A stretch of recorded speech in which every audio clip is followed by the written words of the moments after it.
وبركاته. الحمد لله رب العالمين والصلاة والسلام على أشرف المرسلين وعلى آله وصحبه أجمعين. പ്രിയമുള്ള സഹോദരന്മാരെ, സഹോദരികളെ, അല്ലാഹു സുബ്ഹാനഹു വ തആല നമ്മെല്ലാവരെയും അനുഗ്രഹിക്കുമാറാവട്ടെ.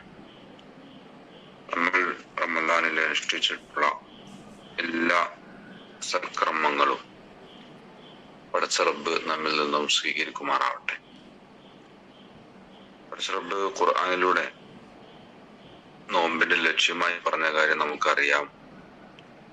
ലഅല്ലക്കും തത്തഖൂൻ, നിങ്ങൾ സൂക്ഷ്മതയുള്ളവരാകാൻ വേണ്ടി.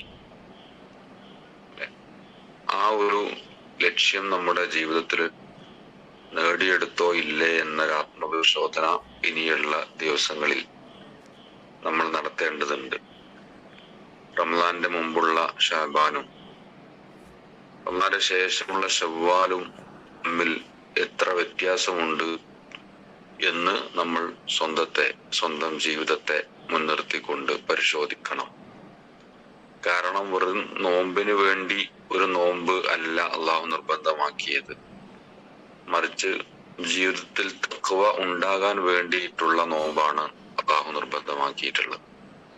ആ അർത്ഥത്തിൽ നമുക്കതിന്റെ ലക്ഷ്യം നേടിയെടുക്കാൻ സാധിച്ചോ ഇല്ലേ എന്നുള്ള അന്വേഷണം, അങ്ങനെ ഒരു ആത്മവിചാരണ വളരെ പ്രസക്തമായ ഒന്നാണ്. അതുകൊണ്ട് സഹോദരന്മാരെ, സഹോദരിമാരെ, നമ്മൾ അങ്ങനെ ഒരു പരിശോധന നടത്തേണ്ടതായിട്ടുണ്ട്. തഖ്വ എന്ന് പറയുമ്പോൾ അതിന്റെ ഗുണം നമുക്ക് പരലോകത്ത് മാത്രമല്ല ലഭിക്കുക എന്ന് ഖുർആനിൽ അല്ലാഹു സുബ്ഹാനഹു വ തആല നമ്മെ പഠിപ്പിക്കുന്നുണ്ട്. ഇഹലോകത്തും അതിന്റെ ഗുണം നമുക്ക് ലഭിക്കും. സാധാരണ നമ്മൾ സ്വർഗം കിട്ടും, റിയാനിലൂടെ പ്രവേശിക്കാൻ പറ്റുമെന്ന മരണാനന്തര പ്രതിഫലത്തെ കുറിച്ച് മാത്രമാണ് നമ്മൾ ആലോചിക്കാറുള്ളത്. യഥാർത്ഥത്തിൽ ഇഹലോകത്ത് തന്നെ നമുക്ക് അതിന്റെ പ്രതിഫലം അള്ളാഹു വാഗ്ദാനം ചെയ്യുന്നുണ്ട്. അത് ഖുർആനിൽ ഇങ്ങനെ പറയുന്നത് കാണാൻ കഴിയും. വമൻ യത്തഖില്ലാഹ യജ്അൽ ലഹു മഖ്റജ വയർസുഖുഹു മിൻ ഹൈസു ലാ യഹ്തസിബ്. ആരെങ്കിലും അള്ളാഹുവിനെ സൂക്ഷിച്ച് ജീവിച്ചാൽ അവന് എല്ലാ പ്രശ്നങ്ങളിൽ നിന്നും ഒരു പരിഹാരം, ഒരു മോചനം ഉണ്ടാകും. അള്ളാഹു അവൻ ഉദ്ദേശിക്കാത്ത വഴിയിൽ, അവൻ പോലും വിചാരിക്കാത്ത വഴിയിലൂടെ അവന് ഉപജീവന മാർഗം ഒരുക്കി കൊടുക്കും, അവന് റിസ്ക് കൊടുക്കും, അവന്റെ ദുനിയാവിലുള്ള ആവശ്യങ്ങൾ അള്ളാഹു നിറവേറ്റി കൊടുക്കും. ഇങ്ങനെ ഒരു ആയത്ത് നമുക്കൊക്കെ അറിയാവുന്നതാണ്. ഇത് ശരിക്കും നമ്മുടെ ജീവിതത്തിൽ നമ്മൾ തഖ്വ പുലർത്തിയാൽ നമുക്ക് ദുനിയാവും തന്നെ കിട്ടുന്ന ഒരു സംഗതിയാണ്. ഇപ്പൊ നമുക്കൊക്കെ പലർക്കും പല അനുഭവങ്ങളും അതുമായി ബന്ധപ്പെട്ടൊക്കെ ഒരു പക്ഷെ ഉണ്ടാവും. ഇപ്പോ നമ്മളിപ്പോ ഒരു പലിശയുമായി ബന്ധപ്പെട്ട് ഒരു ഉദാഹരണം എടുക്കുക.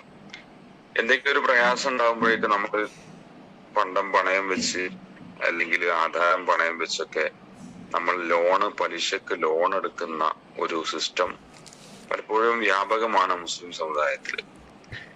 അതിന്റെ ഒരു അനന്തരഫലം അതിൽ ഇടപെട്ട ആളുകളൊക്കെ പറയാറുള്ള ഒരു അനുഭവം എന്താന്ന് വെച്ചാല്, പലിശക്ക് എടുത്തത് മുതലാണ് പ്രശ്നങ്ങളുടെ തുടക്കം. പ്രശ്നങ്ങളുടെ പരിഹാരത്തിന് വേണ്ടിയിട്ടാണ് ആ ലോൺ എടുക്കുന്നതെങ്കിൽ പോലും അന്ന് മുതലാണ് അവരുടെ കച്ചവടത്തിലാണെങ്കിലും കുടുംബ ജീവിതത്തിലാണെങ്കിലും വ്യക്തി ജീവിതത്തിലാണെങ്കിലും ഒക്കെ ഓരോരോ പ്രശ്നങ്ങൾ ഇങ്ങനെ വരുന്നത്, ഒരു സമാധാനമില്ലായ്മ, ആകെ ടെൻഷൻ, ബേജാറ്, ഇത് വർദ്ധിച്ചു വരുന്നതായിട്ടുള്ള അനുഭവം പല സഹോദരന്മാരും പങ്കുവെക്കാറുണ്ട്. നേരെ മറിച്ച് എനിക്ക് എത്ര പ്രയാസം ഞാൻ സഹിക്കേണ്ടി വന്നാലും, ഞാൻ കുറച്ചൊക്കെ അഡ്ജസ്റ്റ് ചെയ്യേണ്ടി വന്നാലും ഞാൻ പലിശയിലേക്ക് പോകുന്നില്ല എന്ന ഉറച്ച നിലപാടെടുത്ത സഹോദരന്മാർക്ക് അവരുടെ പ്രശ്നങ്ങൾ വേറെ പല വഴികളിലൂടെയും പരിഹരിക്കപ്പെടുന്ന അനുഭവവും അവർ പങ്കുവെക്കാറുണ്ട്. ഇത് യാഥാർത്ഥ്യമാണ്. ഞാൻ അറിയുന്ന ഒരാള്, അദ്ദേഹം ഗൾഫിൽ ജോലി ചെയ്തുകൊണ്ടിരിക്കുന്ന സമയത്ത് അദ്ദേഹത്തിന്റെ കമ്പനിയിൽ ഉണ്ടായിരുന്ന ബിസിനസ്, അദ്ദേഹം ഒരു കമ്പനിയിൽ ജോലി ചെയ്യുമ്പോൾ ആ കമ്പനിയുടെ ബിസിനസ് എന്താന്ന് വെച്ചാല് മെയ്ഡ് ഇൻ ജർമ്മനി എന്ന പേരിൽ പ്രൊഡക്റ്റുകൾ ചൈനയിൽ നിന്ന് ഉണ്ടാക്കുക. ചൈനയിൽ നിന്നുണ്ടാക്കുന്ന പ്രൊഡക്റ്റുകളുടെ മേലെ മെയ്ഡ് ഇൻ ജർമ്മനി എന്ന് എഴുതിയിട്ട് ഇവിടെ സൗദി അറേബ്യയിൽ കൊണ്ടുവന്നിട്ട് വിൽപ്പന നടത്തുക.